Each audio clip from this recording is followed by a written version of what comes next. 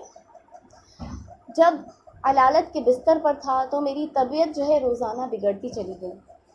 یہ میری بہن میری خدمت کرتی رہی، لیکن میری طبیعت میں کوئی بدلاؤ نہیں آیا، کوئی تبدیلی نہیں آئی. ایک روز میں بہت قریب تھا کہ میری اس دنیا سے رحلت ہو جاتی. احتضار کے وقت میری بہن نے مجھے دیکھا اور اس کی آنکھوں سے اشک جاری ہوئے. ایک مرتبہ دور ایک ٹیلہ تھا، میری بہن گھر سے نکل گئی اور اس ٹیلے پر جا کر کھڑی ہو گئی اور اس نے کربلا کا رخ کیا. کربلا کا رخ کرنے کے بعد مولا عباس کو مخاطب کرتے ہوئے کہتی ہے کہ اے مولا عباس، یا ابا الفضل، اے باب الحوائج، میرا دنیا میں بس یہ ایک ہی بھائی ہے اور میں اسی کے سہارے اپنی زندگی گزار رہی ہوں. مولا، میں آپ سے بہت امید لگائے ہوئے ہوں مولا کہ آپ میرے بھائی کو دوبارہ سے صحت عطا فرما دیں. میرے بھائی کو اپنے پاس ابھی نہ بلائیں مولا، اس کے بغیر میں جی نہیں سکوں گی، اس کے بغیر میرا کوئی سہارا نہیں ہے دنیا میں اس دنیا میں جی نہیں سکتی. یہ کہتا ہے کہ وہاں میری بہن جو ہے التجا کر رہی تھی کہ اچانک میں نے اپنے بستر کے قریب دو نورانی شخصیتوں کو پایا اور ایک نے دوسرے کو مخاطب کرتے ہوئے کہا کہ اے میرے آقا و مولا حسین، میں آپ سے التجا کرتا ہوں کہ آپ خداوند عالم سے دعا کیجئے کہ اس کے بھائی کو زندگی عطا فرما دے، اس کے بھائی کی زندگی کو لوٹا دے. ایک مرتبہ مولا کہتے ہیں کہ اے میرے بھائی عباس، خداوند عالم نے اس کی زندگی بس اتنی ہی رکھی ہے، اب اس کے بعد اس کی موت لکھی ہوئی ہے، اب اس کے بعد اس کی زندگی اور نہیں ہے اس دنیا میں. مولا عباس خاموش ہو گئے، لیکن کچھ دیر کے بعد کہتے ہیں کہ اے میرے آقا و مولا حسین، میں آپ سے التجا کرتا ہوں، آپ خدا سے کہہ دیجئے کہ یا تو اس کی زندگی اسے واپس لوٹا دے یا مجھ سے باب الحوائج کا لقب چھین لے، اس لیے کہ اس کی بہن نے مجھ سے بہت امید لگائی ہوئی ہے. اس نے میرے سامنے اپنی حاجت کو پیش کیا ہے، اگر میں اس کی حاجت کو پورا نہ کر سکا، اس کی امیدوں کو میں نے مایوس کر دیا تو لوگ میرے باب الحوائج ہونے میں یقین نہیں کریں گے. ایک مرتبہ مولا نے آسمانوں کی طرف دیکھا، پھر فرمایا اے عباس، اللہ تم پر اپنا درود و سلام بھیجتا ہے اور تم سے فرماتا ہے کہ عباس، میں نے اسے اس کی زندگی واپس عطا کر دی، تم سے باب الحوائج کا لقب واپس نہ دوں گا، تا قیامت تم لوگوں کے لیے باب الحوائج بن کے رہو گے. میں کہوں گی مولا، ہم بھی آپ کی کنیزیں ہیں مولا، یہاں پر کتنی آپ کی کنیزیں موجود ہیں، سب اپنے اپنے دلوں میں کوئی نہ کوئی مراد لے کر یہاں پر اس فرش عزا پر بیٹھی ہے. مولا، میں نہیں جانتی کس کی زندگی میں کیا پریشانی ہے، لیکن مولا آپ باب الحوائج ہے، آپ کو آپ کے اس لقب کا واسطہ مولا، ان بیویوں کی تمام پریشانیوں سے انہیں نجات دلائیے، ان بیویوں کی تمام مرادوں کو پورا کیجیے مولا. ہمارے پاس آپ کے علاوہ کوئی سہارا نہیں ہے. آزاداران محترم، آپ کی آوازیں بلند ہو گئی، خداوند عالم آپ کی آوازوں پر رحمت نازل کرے. ارے وہ بیوی جو اپنے شکستہ پہلو پر ہاتھ رکھے ہوئے شاید اس بزم میں موجود ہو، اپنے رومال میں آپ کی آنسوؤں کو جگہ عنایت فرمائے.